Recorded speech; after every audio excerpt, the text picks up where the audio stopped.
Hey guys, it's GIRLvsGAME, and I had the great privilege to be able to take part in the Dark Souls 3 network stress test.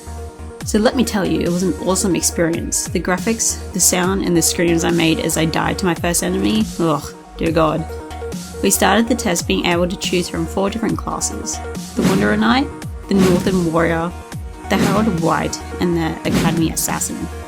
Knowing me and my melee favorability, I chose the Wanderer Knight. The network test had us start in the same location as the playable demo. The area was called the High Wall Lothric, and there were 2 bonfire spots that I found while exploring. First thing I noticed was that the movement speed was a lot faster and fluid, and it felt a lot like Dark Souls, the same polish as Bloodborne. Backstabs were a lot easier to imitate, which I think might be a problem in the future with PvP, but I'm not exactly sure.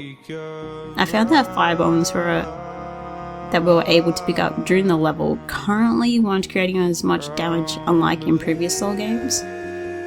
The sword arts I performed half the time got me hit. Perhaps I wasn't performing them right, but I found them to be more of a nuisance, but they did look hella sexy. While I was exploring, I would pick up an item called an Ember, which has become the new human effigy. When consuming it, you would get at least a 4th or a 5th of your health back, and you were then covered in embers, which is a stunning visual effect, I must say. So there will be a death penalty when dying and losing your humanity in Dark Souls 3. Yay! My favourite! The PvP was interesting. As expected, it took forever to connect to another world, so I didn't get to invade very often, and co-oping was very much the same, but I did manage to get a few summons to connect. The summons seemed to stay with me the whole area until one of us died. Once summoning for a jolly co-op, the chances of being invaded highly increased, which remind me of Bloodborne with the bell ringing bitch. So I'm just assuming here that maybe in New Game Plus there might be that same concept again. There were 2 mini-bosses we could face, one large humanoid soldier that crawls and fights on all 4s. He created a new stats effect of Frostbite, but I was unable to figure out what that does, as I would die right after it affected me. Perhaps it would cause me to die, who knows. The other was a smog clone, and he knew it as well.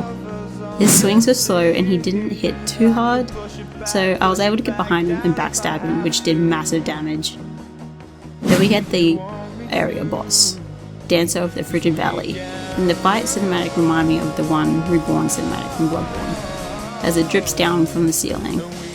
Fighting this boss felt unique. It was quite beautiful and deadly.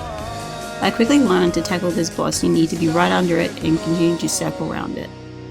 And most of the attacks will miss you and give you a chance to get some hits in. I picked up some gold pine resin and decided to use it now. I found out it didn't last very long at all with the Wanderer Knight. It might last longer with a different class, but I didn't even get a hit in before it ran out.